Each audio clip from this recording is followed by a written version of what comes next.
देर रात अमृत बरसने की मान्यता है, इसीलिए शहर भर में रात को खीर का वितरण किया जाता है। शरद पूर्णिमा के अवसर पर समाज सेवी और आयुर्वेदिक डॉक्टर ने दूर दूर से आए दमा और श्वास रोगियों का निःशुल्क जड़ी बूटियों से निर्मित खीर का सेवन करवाकर रोगियों का इलाज करते हैं। शरद पूर्णिमा की रात को कई प्रदेशों से सैकड़ों मरीज इलाज कराने पहुंचते हैं। शरद पूर्णिमा का चांद 16 कलाओं से परिपूर्ण माना जाता है। मान्यता है कि चंद्रमा से शरद पूर्णिमा पर औषधि युक्त अमृत बरसता है, तो वहीं इस अमृत को लोग खीर में एकत्रित कर वितरण करते हैं। उज्जैन के इंदिरा नगर में 27 सालों से किया जा रहा है शरद पूर्णिमा पर हजारों दमा पीड़ितों का निःशुल्क इलाज। वहीं इलाज के लिए शहर, जिले और आसपास के कई राज्यों से रोगी रात से ही पहुंचने लगते हैं। रात भर भजन कीर्तन के बाद रोगियों को ब्रह्म मुहूर्त में सुबह 4 बजे औषधि युक्त खीर का वितरण किया गया।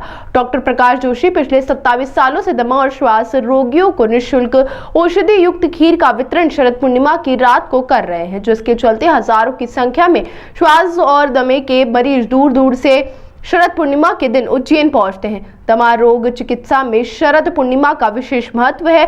आयुर्वेद में ऋषियों में मानव जगत के हित व मार्गदर्शन के लिए बहुत ही प्रामाणिक और वैज्ञानिक ढंग से स्वास्थ्य के नियमों को दृष्टिगत रखते हुए काल विभाजन किया। ऋतुकाल के अनुसार उचित आहार विहार करने एवं अनुचित आहार विहार न करने का भी वर्णन है। दवाई यहाँ शरद पूर्णिमा के दिन विशेष 12 बजे बाद जो है वो चलता है, जिसके बाद यहाँ फ्री सेवा मिलती है। हमारे डॉक्टर साहब है प्रकाश जोशी, ये फ्री सेवा करते हैं, मतलब लगातार सालों से चला आ रहा है। यहाँ पे मेरी सासू माँ को लेके आया था, मतलब उनको दमे में इतनी दिक्कत आ रही थी, सांस लेने में दिक्कत आ रही थी। यहाँ के दवा लेने के बाद इतना फ़र्क मतलब ये हुआ उनको आराम, कोई दिक्कत नहीं, अभी तक चल रहा है उनका। यहाँ से अभी तक तो हज़ारों लोग आ रहे हैं, हज़ारों लोग, मतलब संख्या बढ़ ही रही है, घट नहीं रही है। मेरा नाम राजेश परमार है, फिलहाल इंदिरा नगर में निवासी हूँ। जय जिला रतलाम एमपी से आया हूँ, नामली से। मैं पिछले वर्ष भी दवाई लेने के लिए आया था, लेकिन ग्रहण होने की वजह से सर ने बोला कि ग्रहण होने की वजह से दवाई काम नहीं कर पाएगी, इसलिए मेरे को जाना पड़ा। मुझे ध्यान नहीं था, लेकिन इस वर्ष मैं पहले साल आया हूँ और वास्तव में मैंने सर जो मानव सेवा कर रहे हैं, वास्तव में मैं उनको भगवान के स्वरूप मानता हूँ कि ये मानव सेवा जो कर रहे हैं बहुत अच्छा है। ऐसा आज के समय में ऐसा व्यक्ति मैंने न तो जीवन में कभी देखा है, न देख पाऊँगा। मैं दवाई ये मेरे एक मित्र है नामली, वो उज्जैन रहते हैं, तो वो ये एलर्जी की दवाई लेने आए थे। मेरे को छींकें बहुत आती थी, नाक बंद रहता था, तो वो दवाई लेते हैं उज्जैन वाले हर साल। वो पिछले 8 वर्ष से दवाई ले रहे हैं, उनको काफ़ी आराम है और उन्होंने ही मुझे यहाँ का एड्रेस बता दिया था, इसलिए मैं यहाँ पे आया हूँ। आपका नाम? गजेंद्र नाहटा, नामली। वहीं आयुर्वेद में शिशिर, बसंत, ग्रीष्म, वर्षा, शरद ऋतु में पड़ने वाली शरद पूर्णिमा का विशेष महत्व है। भारतीय कालगणना के अनुसार यह ऋतु अश्विनी व कार्तिक माह में, अंग्रेजी माह के अनुसार सितंबर, अक्टूबर, नवंबर में होती है। इस समय सूर्य बल क्षीणतर एवं चंद्र बल पूर्णतर रूप होता है। मैं तो ये मानता हूँ कि एक रोगी भी ठीक हो जाए तो मेरा ये जन्म साकार हो गया। इस उद्देश्य से समाज की सेवा निरंतर करने का प्रयास कर रहा हूँ। करने कराने वाला तो ऊपर वाला है, मुझे तो माध्यम मात्र बनाया है और माध्यम हर किसी को नहीं बनाता। प्रभु जिसमें क्षमता देखता है उसको ही बनाता है।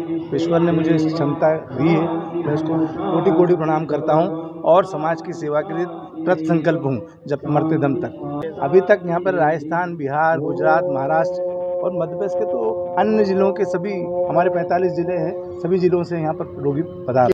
शरद पूर्णिमा का बड़ा विशेष महत्व, 16 कला युक्त चंद्रमा होता है और ये चंद्रमा जब खीर और औषधि पे पड़ता है तो व्याधि क्षमता उत्पन्न होता है, रोग प्रतिरोधक क्षमता बढ़ती है।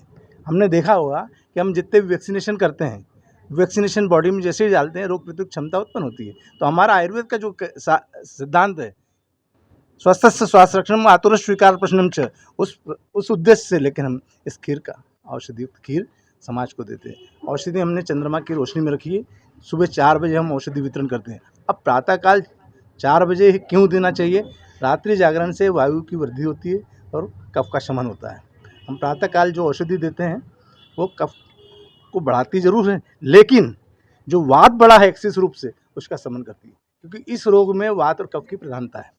तो सबसे पहले हम क्या करते हैं, और हमारे आयुर्वेद आचार्यों ने कहा पित्त स्थान समुद्भव, पित्त स्थान की व्याधि है, तो खीर जो है पित्त का शमन करती है। तो वात पित्त कफ को समान अवस्था में लाना ही चिकित्सा का मेन सिद्धांत है। हम यहाँ पर कुछ विशेष नहीं कर रहे हैं। हमारे सिद्धांत 2 हैं आयुर्वेद के, जो दोष बढ़ गए हैं उनको कम करना और जो कम हो गए उनको बढ़ाना। ये 2 एक हमारे यहाँ चिकित्सा सूत्र बताया है ज्वर का, उस सिद्धांत पे हम काम करें और दोषों को समान अवस्था में लाना ही चिकित्सा का मेन सिद्धांत।